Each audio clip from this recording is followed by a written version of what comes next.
महाराजांना पुढे नतमस्तक झाला, काय भावना होत्या?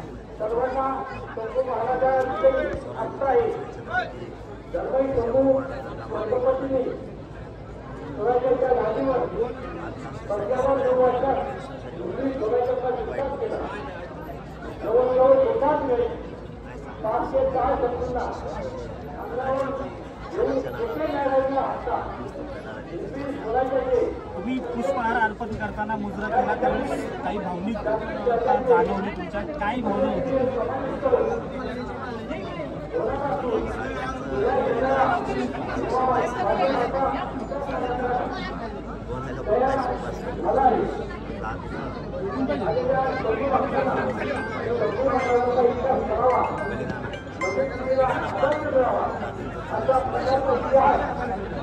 आज भुजबळांच्या बालेकिल्ल्यात तुम्ही जाताय, काय भूमिका आहे त्या ठिकाणी?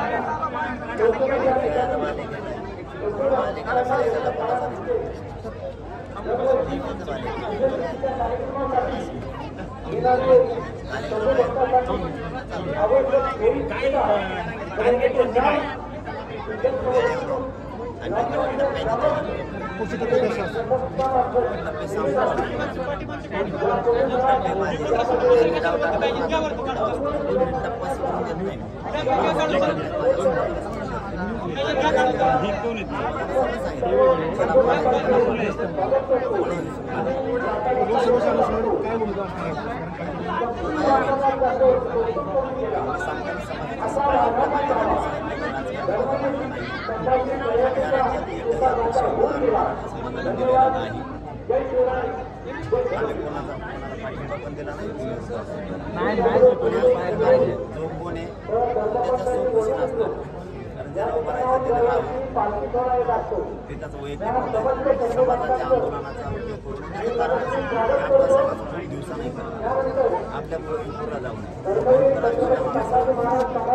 त्यामुळे पाठिंबा कोणालाच नाही, कोणी आंदोलनाचं नाव करायचं नाही.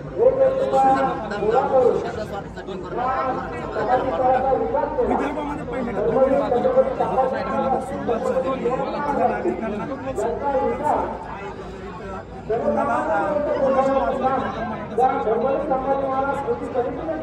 आता समाजावरती मी सोडलं, त्यामुळं मी त्यांना आता सगळ्यांनी गरजेचं आहे. आरक्षण असलेला विदर्भातला मराठा आणि नसलेला मराठा सगळ्यांनी लेकर मात्र डोळ्यासमोर ठेवा. किमान आपला समाज एकत्र आला खूप दिवसानंतर हे लक्षात असू द्या. माता माऊलींची ओळख सुद्धा लक्षात राहते आणि ते आपल्या कधी काही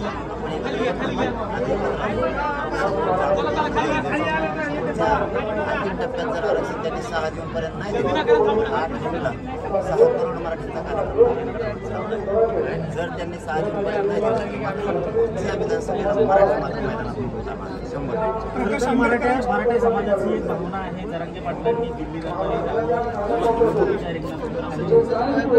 ही भावना एक बाजूने येते.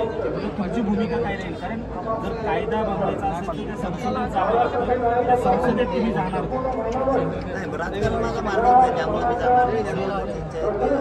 बरोबर आहे, परंतु आरक्षण हे केंद्रात नाहीच आहे. पोलीस कोण आरक्षण मागतो हे राज्यात, इकडं काहीच नाही. इकडं काय केंद्रात आरक्षण असतं प्रश्नच नाही. परंतु समाजाच्या लोकांना जावं ही मात्र माझी विधानसभेला पण भावना. देणारा बनणं खूप गरजेचं आहे. देणारा बना, मागणारा बनण्यापेक्षा आता देणारा खूप काही अशा समाज आहेत या राज्यात, त्यांच्यावर पत्रकार परिषद चालू आहे. बारामतीत अन्याय होतो. 100% देणारं बनलं पाहिजे. उभा राहण्यापेक्षा महाराष्ट्रातल्या मराठा समाजाला माझी एक अशी पाडण्यात सुद्धा विजय, त्याला पाडायचं त्याला पाडा, लक्षात ठेवा. करायचंय काय? पहिला निशाणा कोण जवळ येते पंतप्रधान नरेंद्र मोदी आज विदर्भाच्या दौऱ्यावरती आहे, काय सांगाल त्यांना? काय सांगायसारखं राहिलं? त्याला 2दा सांगितलं होतं त्याला सामान्याची नाही गरज, त्यांना सामान्याची गरज नसता. शेतकऱ्यांना आत्महत्या केल्या नसत्या, मराठीच्या पोरांच्या 400-500 पोरांच्या आत्महत्या झाल्या नसत्या. कोणाची गोरगरिबांची नाही. त्याचा मी विरोध करायचा म्हणून नाही, विरोध करायचा म्हणून नाही, कारण जे सत्य तेच बोलतो. कारण मी कोणत्या आघाडी यांना बी नाही हे करत आणि त्यांनाही नाही. मी माझ्या समाजावर अन्याय होतो, त्यांना न्याय देण्यासाठी मिळत राहतो. त्यांना सध्या देऊन काही उपयोग नाही. गोरगरिबांना तिथून काही न्याय मिळणार नाही. आपला संघर्ष आपल्याला करावा लागणार आहे, जिंकावा लागणार आहे. म्हणून जर यांनी 6 जूनपर्यंत नाही दिलं, मराठी मात्र विधानसभेला आत्तापासून तयारी करून मैदानात. आजचा येवला मिशन काय आहे? नाही कार्यक्रम आहे, मिशन मिशन काय ते काय मिशन नाही, एकदा सगळं मशीन बंद पडले. सहभागी झालेले काही आंदोलनात सहभागी झालेले पक्ष त्यांच्यावरती आपण कशी कारवाई करणार? त्यांचा वैयक्तिक मुद्दा आहे, त्यांचा वैयक्तिक मुद्दा प्रत्येकाला अधिकारी करण्याचा. समाजाने राज्यात उमेदवार दिलेला नाही, कोणाला पाठिंबा पण नाही, त्यामुळे ती वापर करू शकत नाही. आणि समाजाला सांगितलेलं पण आहे, जाणून बुजूनच जर करणार असतील त्यांना समाजाला पाडावं लागणार. थेट इशारा दिला की ज्यांनी मदत केली नाही त्यांना पाड, कसा इशारा असणार?